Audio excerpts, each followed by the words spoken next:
they have to ask and be very, really quite radically honest with themselves as to how deeply they hold those values. Are they negotiable according to share price and success or otherwise of the business?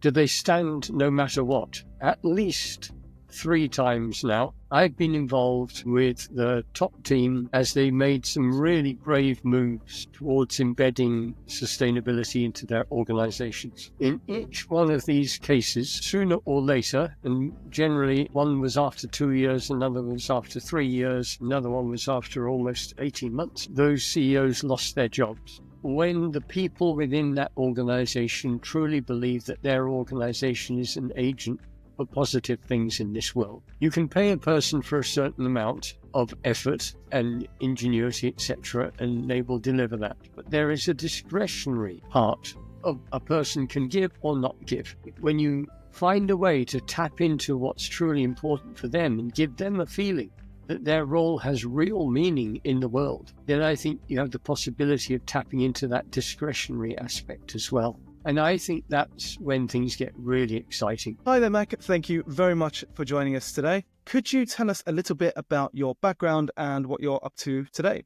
Sure. Well, first of all, Chris, I'm delighted to be with you on this podcast. My background, well, it's varied, enormously varied, really. And in many ways, I don't think it would be correct to say that I've followed a sort of any kind of traditional career sort of trajectory. I found myself in a situation a lot of years ago now where I intervened in a fight between 2 executives in one of the UK's main supermarkets. And it wasn't my role, really, but that's what happened. And then as a result of that, I began to facilitate groups on leadership training. And after that, became the head of consultancy. And then I started my own business. And I ended up with a company in Russia and Poland and the UK. And I did do a master's in human resource development and that sort of thing. But to be honest, I did that well into my business career. And the big bulk of it has been with my own company operating with mostly large corporates on questions of vision and values and leadership and organization change. Now and for some time, ever since the gift from one of my clients that enabled me to start this social enterprise, I've been based here in Devon at a place called Embercombe, and a lot of my work is devoted in that area, but I'm also speaking and occasionally running workshops still within the business arena. And one part of that is coming up quite soon with a small group of bankers from a French bank where I'll be engaged with them on some topics to do with values and vision and all those sort of things. I think we could both agree that values and principles are pretty critical in sustainability. Let's explore into that a little bit then. How can business leaders instill those values into their company culture and make sure that they're not just sort of ticking the sustainability box, they're actually building those values into their company? Right.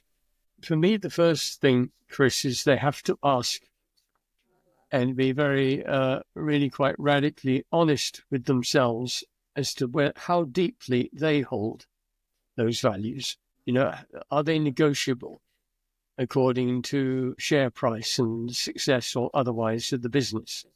Do they stand no matter what? And to my mind, that's pretty important to get clear on that first, because when you begin to engage with your organization, people will be alert. It doesn't take too much because they're sensitive to this, to when it's simply a greenwash or something that sounds good and all the rest of it, but isn't truly felt. And then they will watch your actions and the actions of the business, and they will decide themselves to what extent then those actions are in alignment with the values espoused by the leader.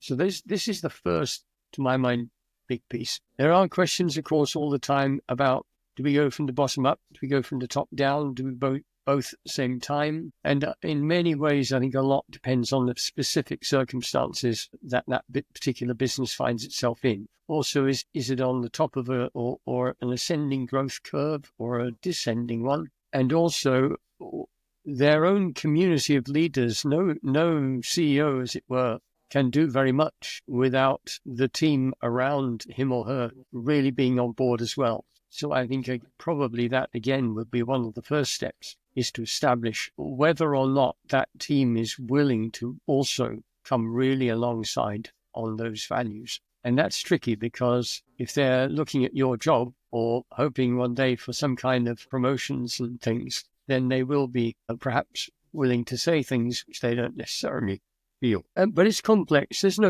no easy recipe. In the end, you take a step, assess, develop your strategy, implement it, review it, adjust it, and you progress in that way. So it sounds like a couple of the really big parts there to me are, I guess, authenticity of how much you truly believe those values, and then what the company itself situation actually is, and then whether the rest of the team want to be involved. I guess for me, a big part of that would be those larger teams. And I know you've worked with some pretty major corporations in your time. What have you learned about the potential and I guess the limitations of large businesses driving sustainable change for themselves?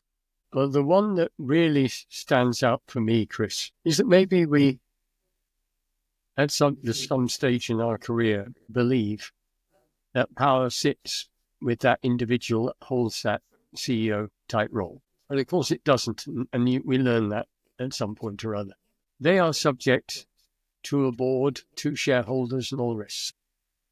At least 3 times now, and maybe there's a fourth, I've been involved with the top team as they made some really brave moves towards embedding sustainability into their organizations. In each one of these cases, sooner or later, and generally one was after 2 years, another was after 3 years, another one was after almost 18 months, those CEOs lost their jobs. And they lost their jobs because the board or whoever it was believed they were giving rather more attention to, sustainability issues of that kind, values, all these sort of things, than they were to profit and growth. This puts a huge challenge in front of anybody, I think, who's thinking of making a move of this kind. In other words, it can affect your career. It can affect your aspirations, and you may pay a price. Now, I think I say this because I don't think it would be honest of me if I didn't say it, but I'm not saying that therefore it wasn't worth it. And actually, in the case of 3 of these people I'm thinking of, they would have done it anyway because they did believe it was the right thing to do. And they had tremendously positive impacts on their businesses. I'm just thinking, I'm going way back now. Were you around when Anita Roddick was in the frame, the founder of the Body Shop? No, so it really is going quite a long way back. Anita Roddick created the Body Shop, and she grew it, and it was a fiercely activist organization and constantly in the news, and it was way ahead of its time in driving sustainable practices and ethics within business. Eventually, it was sold to L'Oreal, and gradually, over time, it just lost. It didn't know who it was anymore, and I don't think it ever recovered. Really, people can level the charge against people like Anita for selling that company. I'm thinking of also Pucker Herbal Teas. Oh yeah, when they sold to Unilever, they're all, I'm not sure that it's fair, because if you've put an enormous amount of effort into something, you have built it up. At some stage, perhaps you want to receive the reward of that, and who knows how you will use that money. It may be used in all sorts of wonderful ways. I wouldn't be the one to point the finger at somebody like that and say, because none of us know how we would behave in similar way. And why shouldn't someone at some point or other take the reward and then use it? And in general, I think use it for very good reasons. For me, that's the really big thing that any leader needs to face. And this is actually what makes them either a leader or not a leader is, am I going to be guided by what I believe to be the right thing? Are these values with me no matter what? And I will act and work in alignment with them? Or are they actually something I'll pick up and put down according to how things look and whether it's going to work out favorably for me or not? And I think that's asking a lot of anyone. And these 3 that I'm thinking of, they're big companies, and the people leading them paid quite a hefty price. It's interesting to me. The Body Shop if B Corps was around when the Body Shop was around, they probably would have been the first B Corps to come along. With your experience in marketing B Corps transitions, what do you think it takes for a company to genuinely adopt sustainability beyond just certifications and marketing materials? There's a huge opportunity for the company, including its growth, share price, and everything, when the people within that organization truly believe that their organization is an agent for positive things in this world. You can pay a person for a certain amount of effort and ingenuity, etc., and they will deliver that. But there is a discretionary part of a person can give or not give. When you find a way to tap into what's truly important for them and give them a feeling that their role has real meaning in the world, then I think you have the possibility of tapping into that discretionary aspect as well. And I think that's when things get really exciting.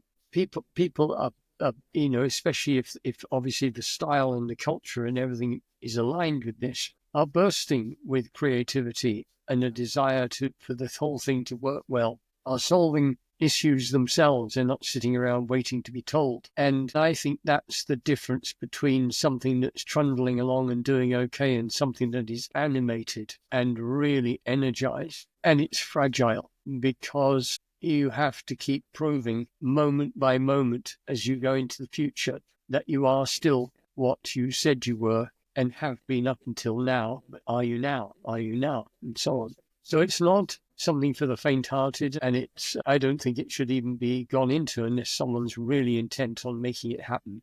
But if you do get the culture of the organization in step with that mission and in step with that vision, and the people are inspired to do everything they can to make it successful, then it's an enormous competitive advantage, which is a rather nice sweet spot where the objectives of business are also in sync with the objectives of actually bringing something good to the world. I find that the companies that seem to be moving the fastest always have that kind of culture, because as you said, it's the discretionary part of it. It's if everyone working for that company truly believes in that mission and wants it to move forward, then I guess in a way they're not just there to be paid, they're also there to make a real change.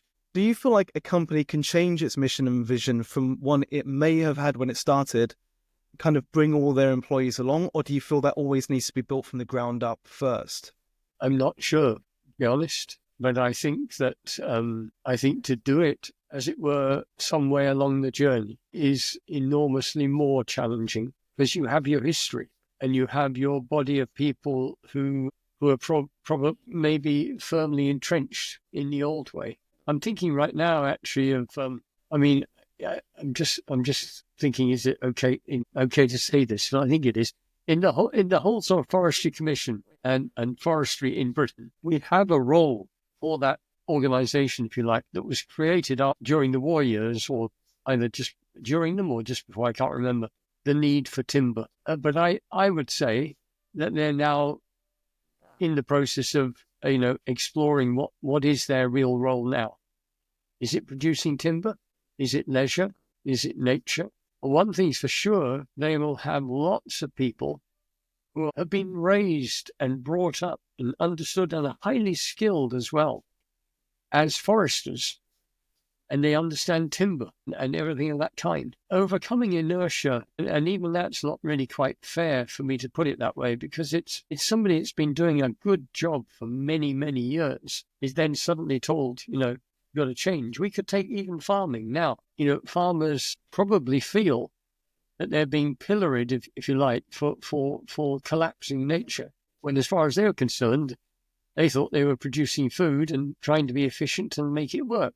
So I think, and I'm not saying, therefore, I'm on the side of the farmers, as it were. I'm just trying to say that every time we have an issue of this kind, or an industrial city based all around industries that have gone on for a long, long time, when you start then suddenly trying to feed a new story in, it's pretty challenging. And there will be many who will be nervous or frightened of it because of whatever change that may mean, particularly if they imagine that their jobs, or maybe they don't have the skill set to go with the new one. So I think to change midstream is possible, but I think the other thing is, I don't think it has all to do with the leadership, but I think that has a big part to play. But if somebody stays in a role for something like 3 or 4 years, that will not be sufficient amount of time for an organization of size. So they've got to be in there for quite a lot longer. And then they've got to be followed on by someone who's going to pick that work up. And often that's not what that person wants to do, because they, a bit like a new football coach, they want to make their mark. And their mark usually means that it can't look too much like what the last person did. Coming from the world of marketing, it's a joke that whenever you'll know that a company has hired a new head of marketing because their brand changes. Right, yes. It's the same all over. And then you mentioned something interesting there about the whole 4 to 5 years thing. Then a CEO can't make change effectively then. Because that's around the same time as election cycles tend to be. And that's around the same time as governments tend to be. Personally tend to think of governments as quite short term. Yes. There's not really much long-term thinking when it comes to government. I guess that's why you have civic servants and stuff like that. And then you also mentioned change. I think generally people are scared of change anyway. Yeah. That's just human nature, I think. That's right. And when they're scared about it, as it were, that will manifest in all kinds of different ways, and often very unhelpful ways. The other thing I just thought I'd mention, Chris, it's like, I can't tell you the number of times that I received a briefing before speaking to a business audience about how rational these people are. You need to understand that they're extremely rational. They're very bright and they're very rational.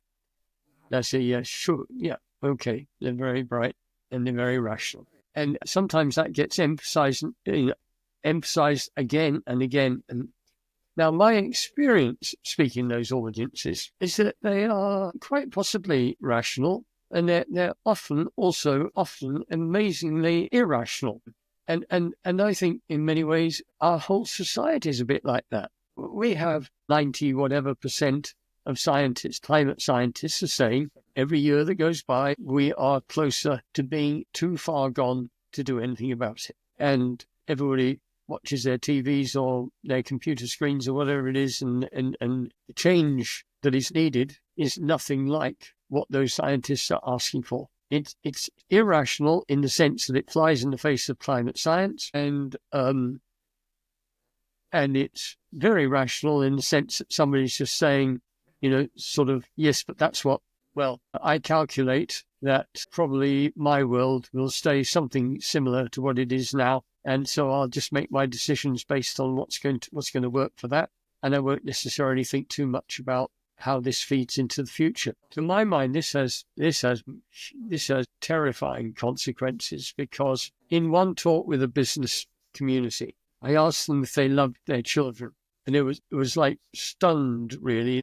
It was almost like, how could you even ask a question like that? So I said, so I take it you love your children.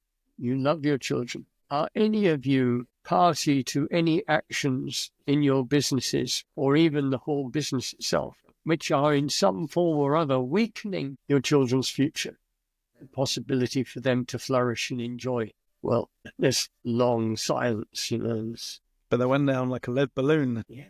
I'm saying this is what it is. If we say that we love these young people, and if we assume by saying that and meaning it, that we really, truly dedicate our work and our effort towards trying to secure their flourishing future, surely this has big, big implications for where we put our education, our inspiration, our effort. But the truth is that vast numbers don't make that connection. They just do the job. And I hope that they'll be successful, and that therefore, they will have more to give to their family over time, and they tend not to think about to what degree they participated in something that may be actually pulling the rug out from under. I'm not sure that it's rational, really. I wonder how much of it is just feeling like they're overwhelmed by it. I guess it's, if you work in a large organization, what can you really do to change that organization? I've spoken to a few people within corporations now where they feel like they want to make changes, but also they're afraid that if they speak out too much, they might be rocking the boat. And if they do that, then their job is at risk, and then their livelihood, their family's livelihood is at risk. And I think again, it comes back to short-term thinking. But I feel like when you're faced with that threat, it's a difficult decision to make. I want to ask you, finally, If you had one piece of advice for another sustainability-focused company, what would it be? I think if I was just looking at their product or service or whatever it was, I'd say, what is the potential in the work you offer, the service you offer, the product you offer, to actually make things better in this world? If the answer to that is yes, we got that, we feel good about this thing. The other one then is about resilience, I think, because anybody, I would have thought now, can see that it's an extremely choppy sea that we're moving through. And a business needs to have the resilience to be able to navigate everything to do with uncertainty, everything to do with market shifting and changing, political landscape altering, shifting, changing. And if you're also trying to do that with a strong set of truly held values, it's quite a task. But I think one could also say, but that is also perhaps what will enable you to flourish over the long term. And you've mentioned yourself, Chris, now several times around short term and long term. Really, it is with the long term. We have to think to the long term. And I think, in a way, I imagine the current government at the moment, it will be thinking to the long term in the hope, because their assessment would be there is no chance that we're going to, as it were, achieve anything that's got legs in the short term. So we have to go to the long term. That's I'm not commenting either way about the political side, but all I know is that's I think that's probably true. And whether they're doing the right thing or not, it'll be a tough course to navigate, because they've got to hang in there long enough to try to see the results that they hope will happen. And that's the same with any business. If you want that, if you're in there for the long term, or you aim to be there, you're aiming it for some kind of long-term strategy, then you need to have the resilience and the depth of conviction and the sort of, really good people, all these different things, and be able to shift and adjust and move without compromising whatever it is that sits at the very heart of that business. Mac, thank you very much for joining me today. Thank you. Thank you very much, Chris.